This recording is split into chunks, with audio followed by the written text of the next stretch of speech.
Welcome back to another clay video. Today, we are going to create the map of World 1 from Super Mario Bros. 3.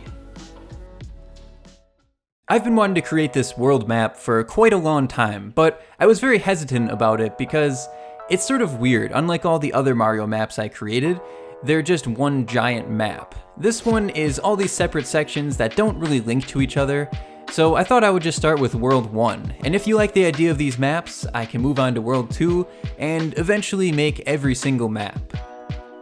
I've removed these paper pieces, and we'll use these instead of making the level markings with clay. I think that'll just be a lot easier because at this tiny scale, those would be really difficult to create. I've also removed the path, and this will just make it much easier to mark out where our clay path needs to be. And we can do this using the knife. And this will be covered up with the path, so it doesn't matter if we make a bunch of holes into the map. This section here I left on because it just held the map together much better instead of being in a bunch of separate pieces. Now let's create the path using this brown that's just a little bit darker than the main map color. And we just have to cover up every single dotted line. Let's create our first object on the map. The funny thing about these older games is they create a sprite for something like a rock, and they just copy and paste it all over the map. There's no variation to the rocks at all. So I tried to create these to be very similar to each other. It turns out I made them a little bit big though. They don't really fit into the exact pattern that they should on the map. But I did a lot better with the cactuses later, and those ended up fitting almost perfectly into the right pattern. I mixed together some orange with the brown, and this gives it a nice wood color. This is going to be for the door. We have a little diamond at the top, and the bottom rectangle for the keyhole.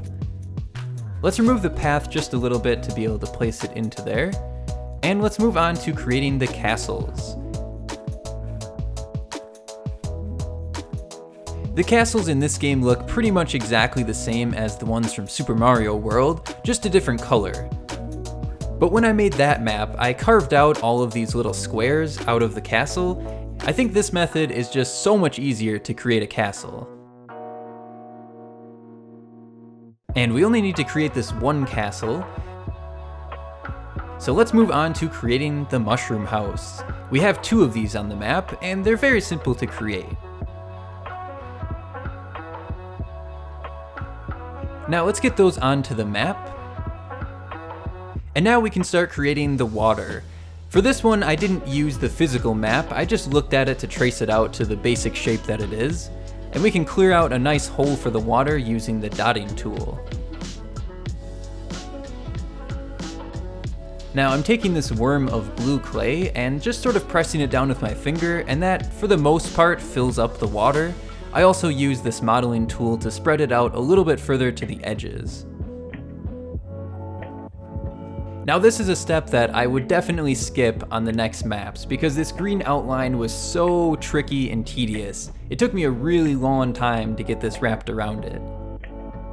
We have some more green for the bridge, and finally the map is getting some color. When it was just the brown and tan details, the map was looking so boring, and I was kind of scared that it wasn't going to look very great. But after adding in some green and this white castle, and all of the cactuses, it starts to look much more alive and colorful. I think this castle was the most detailed, tiny building I've ever created, and I also think that it turned out great. Now the thing about creating tiny maps is that the characters are always so much more difficult than creating the buildings and different scenery. So this is the little hammer bro that we have blocking the path. And it's pretty tricky to make it look good at this tiny scale, but I think that it looks pretty decent. Now let's move on to the cactuses. Again, just like the rocks, these are just copied and pasted all over the map. There's really no variation to them at all. But with my clay cactuses, I wasn't able to get them all exactly the same, so there's a little bit of variation in size. And now our map is ready to get baked.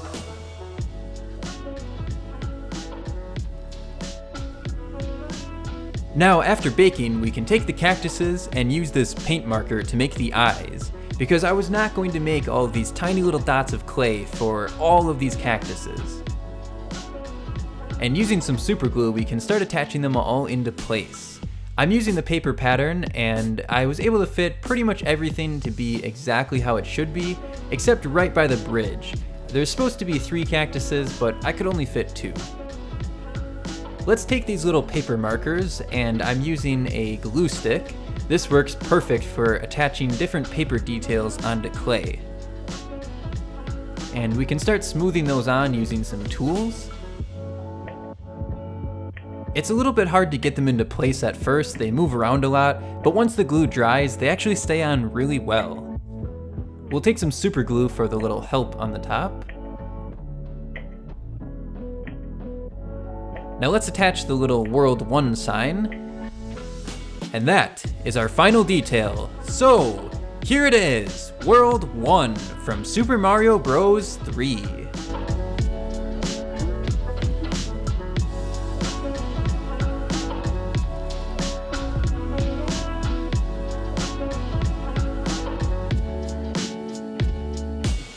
I hope you all enjoyed the creation of this tiny map. If you want to see more worlds from Super Mario Bros. 3, let me know in the comments. I've also created a bunch of maps from other Nintendo games, and you can check out a playlist of those up here. Thank you all for watching, and I will see you all in the next one.